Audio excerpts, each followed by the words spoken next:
Qadrli ta'mir dizayn kuzatuvchilari, bugun biz 20 kunlik challenge obyektimizni 19 kun davomida 100% bitkazib bo'ldik. Ko'rishlar mumkin. Bu to'liq obzori. Kiramiz. Bu qismimiz sanuzel qismi 100% bitkazildi. Ko'rishlar mumkin. Bu dush qismlari Decapol firmasi tomonidan yetkazib berilgan VPC panellarimiz hisoblanadi. Bu panellarimiz suvga chidamli bo'lganligi uchun ham bemalol sanuzel qismiga ishlatganmiz. Ko'rishlaring mumkin. Mana seriya panelimiz bilan maramarni panellarimizni bir-biriga kombo qilib turib, o'rtasiga qora stik bilan qilganmiz va bu minimalizm dizaynni ochgan. Ko'rib turibsizlar, tepada patologlarimiz ham natijali patolog qilingan. Tagimiz chiroyli qilib kafel qilib berilgan. Bu bonus sifatida qilib berildi, lekin biz paketlarimizga kafel qismi kiritilmaydi. Kirish qismiga kiramiz. Hol qismimiz ko'rishingiz mumkin. Daraxt uslubida qilingan. Bu uyga ancha ekologik, toza va yashillikni olib kirgan. Bu bilan kombo qilganmiz. Atachentoni ko'rishingiz mumkin. Atacenton naqshlari ancha chiroyli o'zini ochgan va buni ham qora stiklar bilan mana ko'rishingiz mumkin. Ancha kombo qilib chiqarganmiz va keyingi xonamizga kiramiz. Bu xonamiz spalniy qismi bo'ladi. Spalniy qismlarimiz ko'rishingiz mumkin. Cappuccino panellarimiz va undan tashqari daraxt uslubidagi ekologik toza mahsulotlarimizdan foydalanilgan va bunga ham qora stik qilib, chunki minimalizmda oq va qora ancha dizaynni ochadi va shuning uchun ham chiroyli qilib berganmiz va hatto bu razvedkalarimizni ham qora qilib, stilda qilib chiroyli qilib berganmiz. Ko'rishingiz mumkin. Bu taraflari ham stiklar bilan ancha ochilgan. Va bu qismimiz televizorniy zona. Televizorniy zonaga biz maramarniy qilib, chiroyli qilib berganmiz.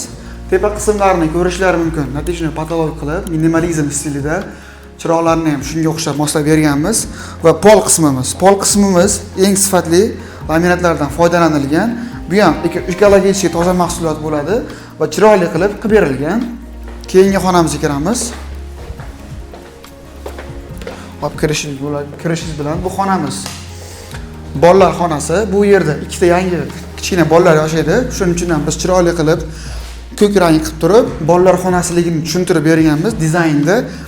Bu bilan biz mishkavina va ko'klarni chiroyli qilib qora stikda minimalizm qilib, mishkavina qilganimiz sababi bu plyonka B plyonka bo'ladi. Ya'ni bolalarga yoki kichkina anaqalarga chizganda yoki shilganda umuman ziyon qilmaydi va umuman muammosi yo'q buni. Detskiy zonalarga qilsa bo'ladi. Xo'p, keyingi xonamizga kiramiz. Xo'p, keyingi xonamiz uyimiz 68 kvadrat bo'lganligi uchun mehmonxona va oshxona qismlarini bitta qilib o'rganmiz va shuning uchun ham bu yer mebelli zona bo'lganlar va bu yer oshxona va oshxonaga biz toshga o'xshab chiroyli qilib panellarimizni va u bilan birga atachentoni qo'shganmiz va uyni minimalizm dizaynini eng yorqin, eng yaxshi darajaga olib chiqilgan. Mana bu qismlari ham o'sha atachento uslubida qilingan va televizorniy zonamizni ajratib qo'yganmiz. Yo'lka uslubida qilingan. Bu panellarimiz ekologik toza bo'lganligi uchun issiqqa ham, sovuqqa ham chidaydi bemalol. 100% uy paneldan qilingan.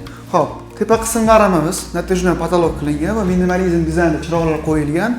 Bu qismimizda ko'rib turgan bo'lsanglar ham chiroyli qilib, yo'q qilib, to'g'rilab ketilgan joylarini va pol qismlarimiz ham xuddi shunaqa bir xil qilib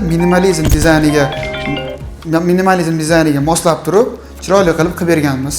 Agarda siz ham korobka holatdagi uyingizni shunaqa sifatli va dizaynbop qilib, minimalizm yangi dizaynlarda ishlab qilmoqchi bo'lsangiz, bizga obuna bo'ling va hamda ta'mir dizayn guruhiga bog'laning va biz sizni uyingizni ham 20 kunlik challenge da bitkazib beramiz.